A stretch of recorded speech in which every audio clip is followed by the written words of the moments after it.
Welcome to Uma's kitchen. வணக்கம், welcome to Uma's kitchen. எல்லாரும் எப்படி இருக்கீங்க? நல்லா இருப்பீங்கன்னு நினைக்கிறேன். என்னுடைய பிரார்த்தனை என்னைக்கும் உங்களுக்காக இருக்கும். இன்னைக்கு நான் கார கொலக்கட்டை செய்யலான்னு பார்க்குறேன். அதுக்கு இந்த சாப்பாட்டு அரிசி, இந்த பொன்னி அரிசின்னு சொல்கிறோம் இல்லையா, இந்த அரிசியை நான் ஊற வைக்க போகிறேன். நல்லா ஊற வச்சுட்டு இதில் 2 ஆளாக்கு எடுக்க போகிறேன். இப்போ ஒன்று போட்டிருக்கேன், இன்னொன்று போடுவேன். நல்லா ஊற வச்சுட்டு அரைச்சிட்டு அது நீ எப்படி செய்யலாங்கிறத அதை நான் அப்புறமா பாருங்க. மாவு அரைச்சிட்டேன்.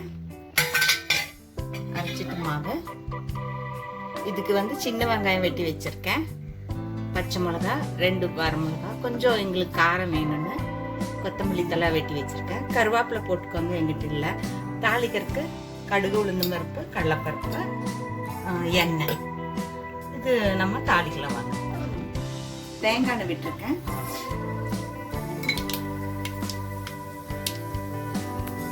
தேங்காய் எண்ணெய் தான் கொஞ்சம் நல்ல டேஸ்டா இருக்கும். தேங்காய் எண்ணெய் விட்டுருக்கேன்.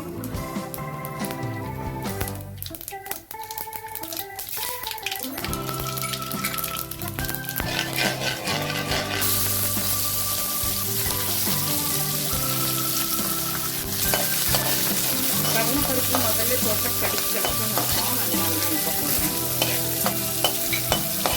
இந்த பக்கம்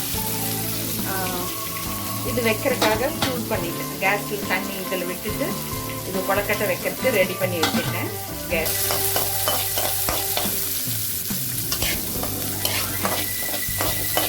இது லேசாக வதங்கினா போதும். அரைச்சி வச்ச மாவு இதில் உப்பு போட்டிருக்கேன்.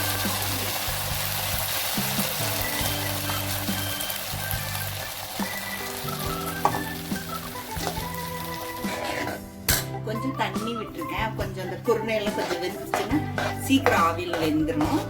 இது நல்லா வதக்கணும். வதக்கி கெட்டியாக்கணும்.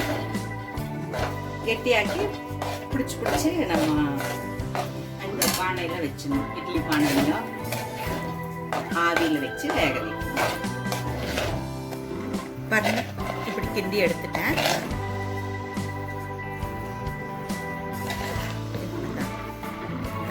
கொலக்கட்டைக்கு உண்டான மாவு இதுதான் ரெடி பண்ணுறது. இது என்ன பண்ணணும், கொஞ்சம் சூடாக இருக்குது. கொஞ்சம் தண்ணி தொட்டுட்டோ இல்லைன்னா எண்ணெய் தொட்டுட்டோ கொஞ்சம் இப்படி எடுத்துடணும். கைக்கு பிடிச்சிற அளவுக்கு இப்படி பிடிச்சி ஆவியில் வைக்க வேண்டியது. தண்ணி தொட்டுட்டாலும் ஈஸியாக வரும்.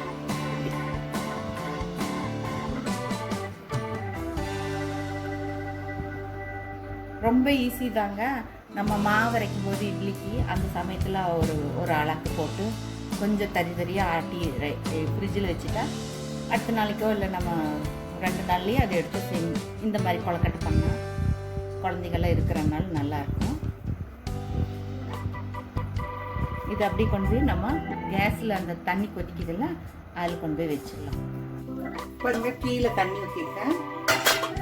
மோதக் பண்ணுறதுக்குன்னே இருக்குது. நல்லா நான் பருப்பு கூட வேக வச்சுக்கிறேன். இந்த இதில் வச்சிடணும்.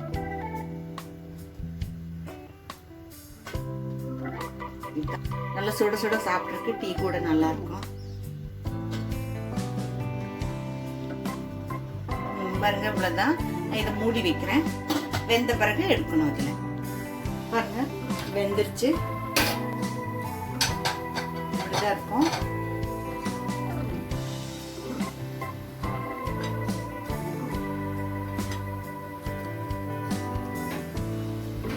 பாருங்க, இந்த வீடியோ உங்களுக்கு பிடிச்சிருக்குன்னு நினைக்கிறேன்.